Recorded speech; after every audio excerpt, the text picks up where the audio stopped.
Thank you. Shrimati Smriti Irani जी।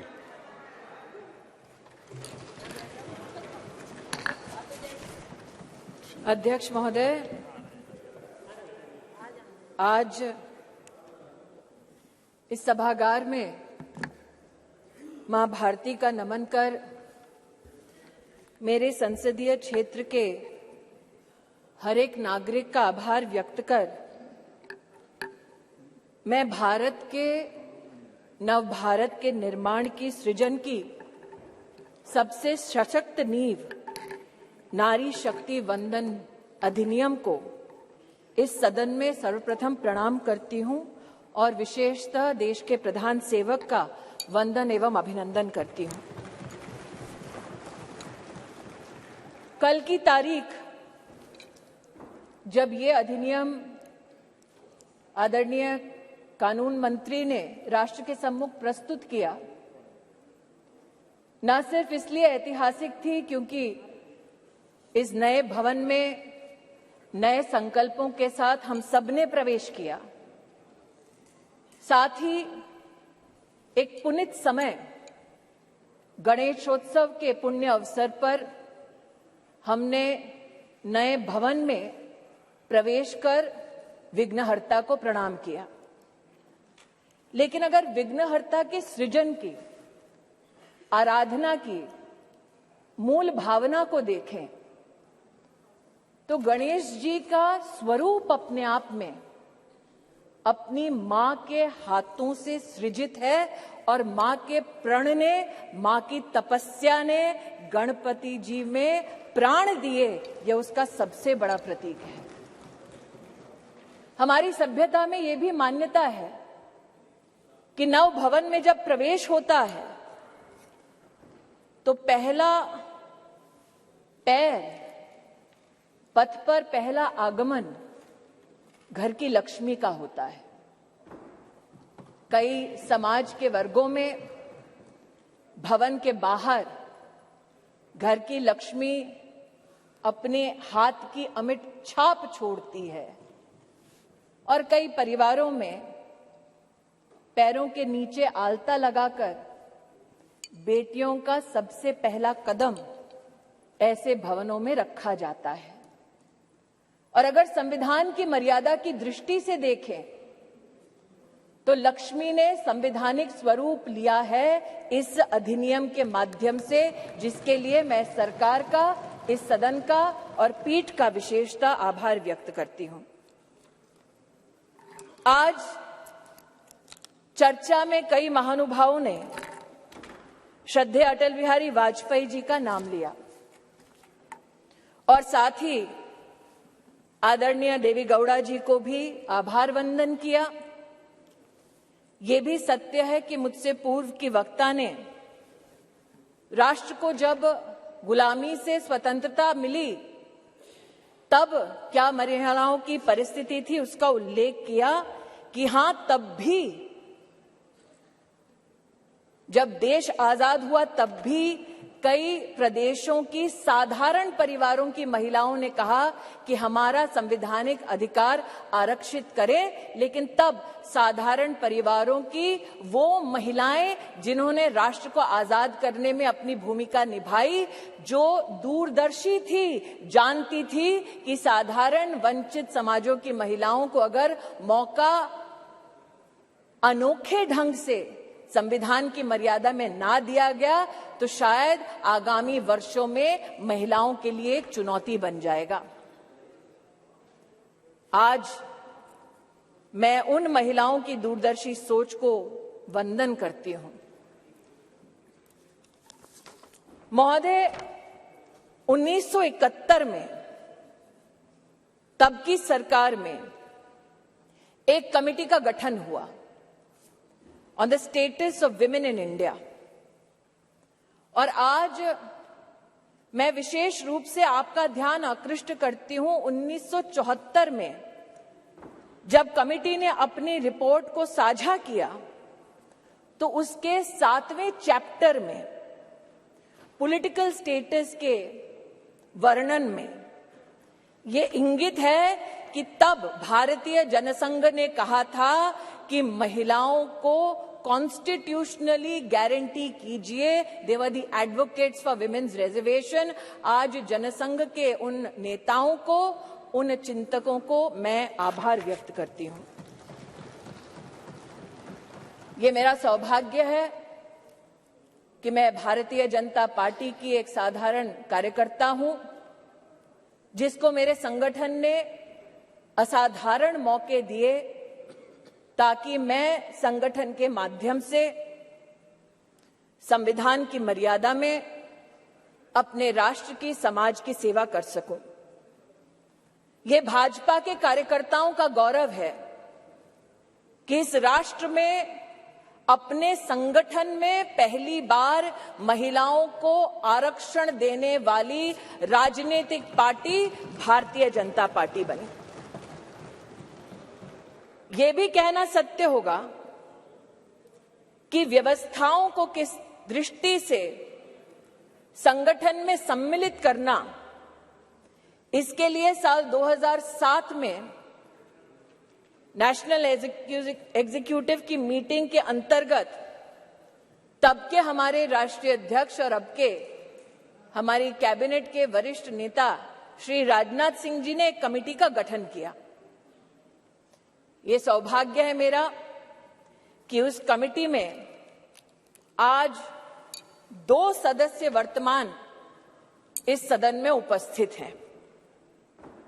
आज उस committee जिसकी अध्यक्षता श्रद्धेय सुषमा स्वराज जी ने की, आज उस कमेटी की एक और सदस्य जिनका देहांत हो चुका है, किरण माहेश्वरी जी, और जो संगठन में आध्यात्म की दृष्टि से मेरे मार्गदर्शक रहे, ऐसे श्रद्धेय बाल आपटे जी हमारे बीच नहीं हैं। मैं उनके योगदान के लिए उनको नमन करती हूं। यह भी उचित होगा अध्यक्ष जी कहना कि उस कमेटी में नजमा हिप्तुल्ला जी थी, उनका आभार वंदन करती हूं। सुमित्रा महाजन जी थी, जिन्होंने बार बार लगातार अपनी पुण्य भूमि से, इंदौर से चुनाव जीतकर हम सबका गौरव बढ़ाया। उन्होंने स्पीकर की भूमिका में महिलाओं का राष्ट्र भर में गौरव बढ़ाया। मैं ताई की अनुपस्थिति में ताई को प्रणाम करती हूं। और कमेटी में 2 और महानुभाव थे जो विद्यमान है वर्तमान के सदन में, जिन्होंने महिला आरक्षण भाजपा के संगठन में कैसा हो उसको सुनिश्चित किया, जो आज मोदी सरकार के मंत्री हैं, आदरणीय किशन रेड्डी जी और किरण रिजिजू जी। मैं आपको भी आभार व्यक्त करती हूं। महोदय, they say success has many fathers and failure has none।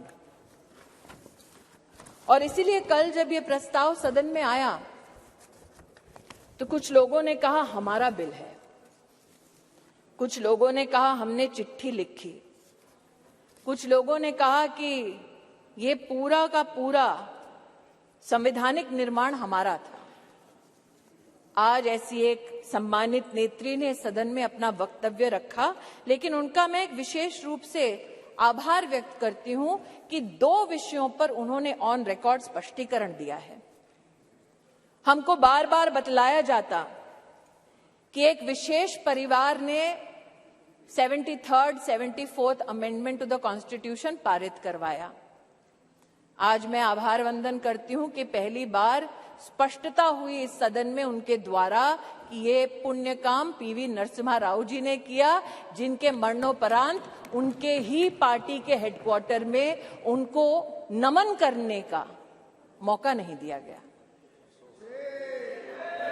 दूसरा, ये कथन कि अभी क्यों नहीं और ये वक्त हमारा बिल है तो अभी करिए। तो महोदय, ये उस बिल की प्रति है जिनको वो हमारा कहते हैं।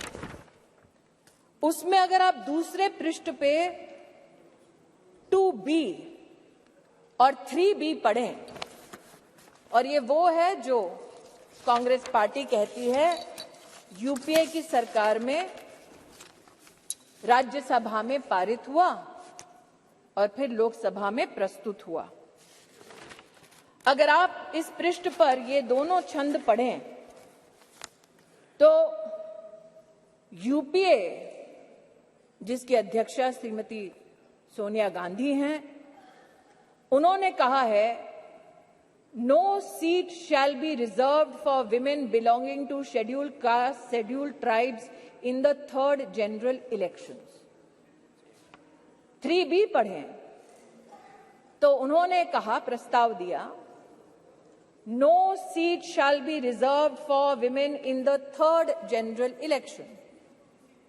अर्थात आज की सरकार जब यह अधिनियम लागू होगा तब के बाद 15 वर्षों तक महिलाओं को रिजर्वेशन गारंटी करती है, मोदी की गारंटी है। लेकिन अगर कांग्रेस पार्टी का प्रस्ताव आप पढ़ें तो उनका प्रस्ताव ये था 2B और 3B में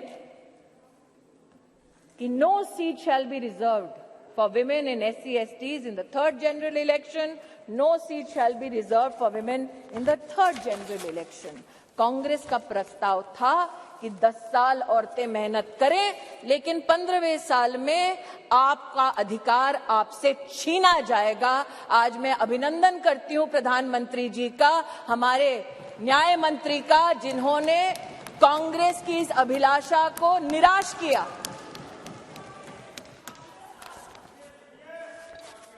फिर इनका ये वक्तव्य कि आप अभी क्यों नहीं कराते। महोदय, हम जानते हैं कि संविधान को छिन्न भिन्न करना ये कांग्रेस की पुरानी आदत है, लेकिन आज अगर आप इसी गरिमामय संविधान के अनुच्छेद 82 को पढ़ें, 82, ये किताब नहीं है, संविधान का मेरे हाथों में, तो आपके लिए किताब होगी, हमारे लिए पूजनीय है, संविधान है ये।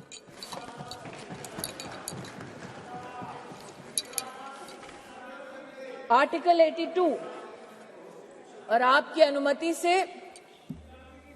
पढ़ना चाहती हूं। Upon the completion of each census, allocation of seats in the House of the People to the states and division of each state into territorial constituencies shall be readjusted by such authority and in such manner as Parliament may by law determine, provided also that until the relevant figures for the first census taken after the year 2026 have been published. तो क्या ये विपक्ष के नेताओं का मत है कि जो संवैधानिक प्रक्रिया इंगित है संविधान में, उसकी अवहेलना हो? Should we not abide by the Constitution? Is that the position taken by leaders of the opposition parties? That is my humble suggestion and submission. फिर यह आरोप लगाया गया कि आप ओबीसी और मुस्लिम रिजर्वेशन क्यों नहीं देते। मुझसे ज्यादा अनुभवी लोग जो वर्तमान में बिना माइक के और पीठ की परमिशन के दांत चबा चबा कर बोल रहे हैं, उनको शायद इस बात का आभास नहीं कि संविधान में धर्म के आधार पर आरक्षण वर्जित है। इसलिए मैं आज आपके माध्यम से महोदय आग्रह करना चाहती हूं कि ये भारत वो भारत है जहां पर आज लोगों के पास व्यवस्थाएं डिजिटली भी पहुंची हैं, और इसीलिए हमारे देश के नागरिक जिस प्रकार से विपक्ष भ्रमित करने का प्रयास कर रहा है, उस भ्रम में ना फंसे, इसलिए तथ्यों का रिकॉर्ड पर आना उचित है। जो आज इस सभागार में बिना पीठ की अनुमति के आते ही एक शब्द का उच्चारण कर रहे हैं, इनकी राजनीतिक पृष्ठभूमि देखी जाए तो महिला के साथ विधानसभा में क्या आचरण करने का इनका इतिहास है। ऐसे लोग आज महिला की मर्यादा पर टिप्पणी ना करें तो इस सदन की शोभा बढ़ेगी।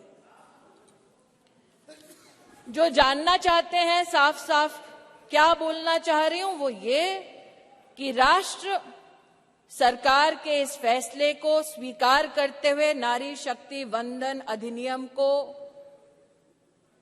समर्थन देती है। राष्ट्र की महिलाओं के संवैधानिक सशक्तिकरण में अगर विपक्ष रोड़ा ना बने तो हम कृतज्ञ होंगे। महोदय, आज जिन लोगों ने इसको जुमला कहा और कहा कि हम चिट्ठियां लिख रहे थे इसलिए काम हुआ,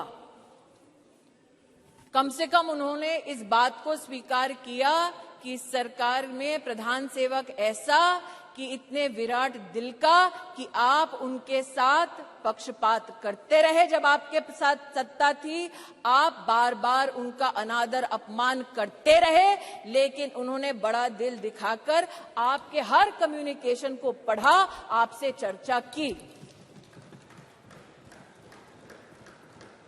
मैं स्तब्ध हूं कि आज जिन लोगों ने व्याख्यान किया महिला सशक्तिकरण का, वो ये भूल गए कि सत्ता उनके पास थी,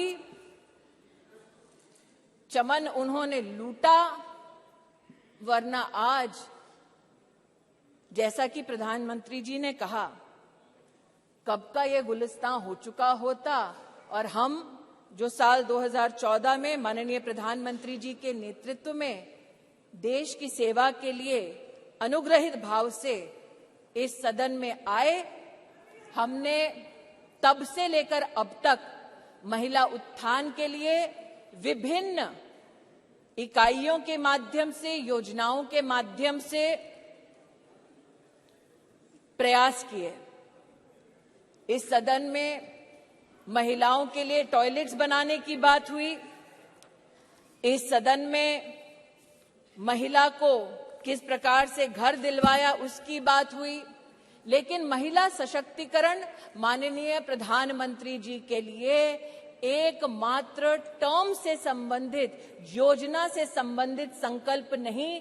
जब से उन्हें भारतीय राजनीति में राष्ट्र की, प्रदेश की अपनी सेवा करने का मौका मिला, तब से उन्होंने कहा कि मातृशक्ति गवर्नेंस का केंद्र बिंदु होना चाहिए, क्योंकि इन्हीं महिलाओं के माध्यम से प्रदेश और देश विकसित हो पाएगा। उसके आपके सामने 2-3 उदाहरण रखना चाहती हूं। एक, साल 2006 में जब माननीय प्रधानमंत्री जी के पास प्रदेश में मुख्यमंत्री की जिम्मेदारी थी तो उन्होंने जेंडर इक्विटी की पॉलिसी बनाई, लेकिन मात्र पॉलिसी तक सीमित नहीं रहे, अपने 10 अलग अलग विभागों के माध्यम से उन्होंने जेंडर बजट को भी प्रस्तुत किया। और जो आज कह रहे हैं कि मुद्दे पे आओ, तो मुद्दे की बात ये कि जब उनकी सरकार थी तो जेंडर बजट की दृष्टिकोण से साल 2013-14 का आंकड़ा था 90,000 करोड़ और मोदी की सरकार में 23-24 का जेंडर बजट अगर आप देखें तो वो है 2,23,000 करोड़। ये मुद्दे की बात पर आना चाहते हैं। मुद्दे की बात ये कि जब प्रधानमंत्री जी के पास प्रदेश की जिम्मेदारी थी तब उन्होंने बेटियों की शिक्षा के लिए अपने आप को समर्पित किया। ड्रॉप आउट रेट 18% था। प्रधानमंत्री जी के मुख्यमंत्री के कार्यकाल में ड्रॉप आउट रेट 1% हुआ और आज प्रधानमंत्री की जब उनको जिम्मेदारी मिली है तो राष्ट्र के इतिहास में पहली बार राष्ट्रीय शिक्षा नीति में महिलाओं के लिए अलग से फंड का, जेंडर इंक्लूजन फंड का प्रावधान करने वाली सरकार नरेंद्र मोदी की सरकार है।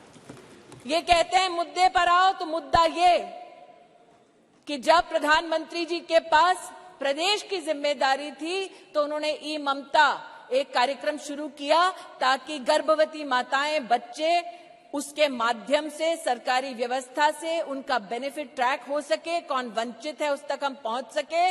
और आज नरेंद्र मोदी जब देश के प्रधानमंत्री हैं तो राष्ट्र के इतिहास में पहली बार पोषण ट्रैकर के माध्यम से देश के 7.5 करोड़ बच्चे और 2.5 करोड़ महिलाओं को पोषण अभियान के माध्यम से डिजिटली सेवा पहुंचाई जाती है।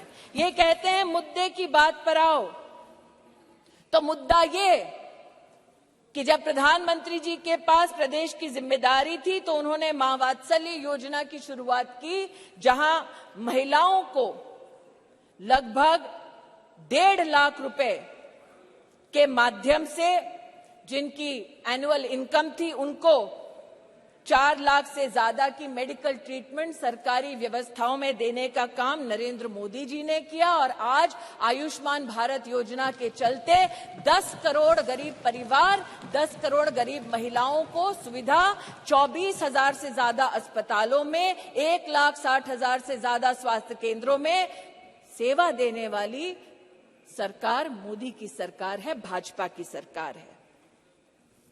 इसलिए जो कहते हैं कि महिला सशक्तिकरण मात्र आज एक चुनावी मुद्दा है, उनसे कहना चाहती हूं, नरता का आदर्श तपस्या के भीतर पलता है, देता वही प्रकाश आग में जो अभित जलता है।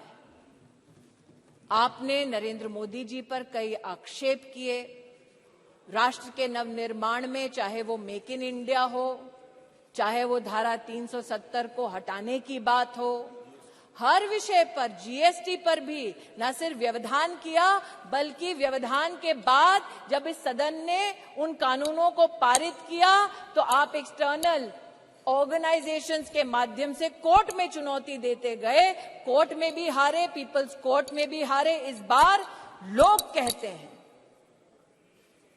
कि 27 साल नहीं, अगर आप जनसंघ की पृष्ठभूमि देखें तो 1974 से हम प्रमाणित कर सकते हैं कि हमारी आइडियोलॉजी ने, हमारे ऑर्गेनाइजेशन ने बार बार कहा कि आप संवैधानिक ढांचे की मर्यादा में महिला का आरक्षण गारंटी करें। मोदी आज इस अधिनियम के माध्यम से महिलाओं को जो वंचित है वो अधिकार गारंटी कर रही हैं और इसीलिए पूरे सदन से विनम्र आग्रह है कि एक साइंटिफिक पद्धति से संविधान का संरक्षण करते हुए जो प्रस्ताव सरकार लेकर आई है, वाकई में अगर आपकी रुचि महिला को पॉलिटिकली सशक्त करने की है तो आप इस अधिनियम का समर्थन करें। अंत में कुछ लोगों ने अपने वक्तव्यों में यह भी कहा कि आप रैंकिंग देख लीजिए। मैं उस पर एक स्पष्टीकरण देना चाहती हूं महोदय। अंतर्राष्ट्रीय रैंकिंग में वो महिला जो भारत की पंचायतों से जीत कर आती है, उस महिला का न सम्मान होता है न उसकी गणना होती है। अंतर्राष्ट्रीय रैंकिंग्स में वो महिला जो विधानसभा या विधान परिषद में चुनकर आती है, उस महिला की भी गणना नहीं होती, उसकी भी गिनती नहीं होती। अंतर्राष्ट्रीय रैंकिंग में जो महिला लोकसभा में, राज्यसभा में चुनकर आती है, उसकी भी गणना नहीं करते। वर्षों वर्ष से चला आ रहा था सिलसिला। मोदी सरकार ने इस विषय को अंतर्राष्ट्रीय पटल पर उठाया और लिखित में उनसे जवाब दिया कि हां, अब हम हिंदुस्तान की पंचायतों में जीतने वाली महिलाओं का सम्मान करेंगे, विधानसभा में जीतने वाली महिलाओं का सम्मान करेंगे, लोकसभा में जीतने वाली, राज्यसभा में हमारी जो महिलाएं सेवा दे रही है उनकी गिनती करेंगे। We have made women count and it is time for you to step up in the opposition and not mere reduce your words to paper, to speech, but speak with action and support Nari Shakti Vandan Adhiniyam. Dhanyawad. Thank you. Shri A.M. Arif ji. Arif ji. No, he's not there. Arif. A.M. Arif. Yeah. Sir, thank you, Speaker, sir. Sir. Arif ji. She's not the concerned minister.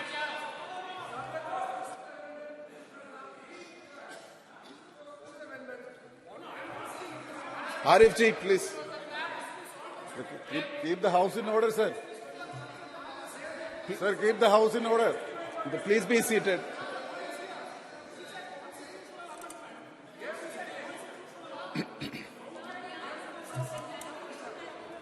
Yeah, Honorable Minister. Since the She's clarification clarifying. has been Please sought sit and down, as she's my clarifying. senior colleague has again brought to the notice of the Honorable Senior Member, what I speak, sir, is on record, available for you to verify. What is indeed saddening is that you didn't know the facts to begin with. No. Arif ji.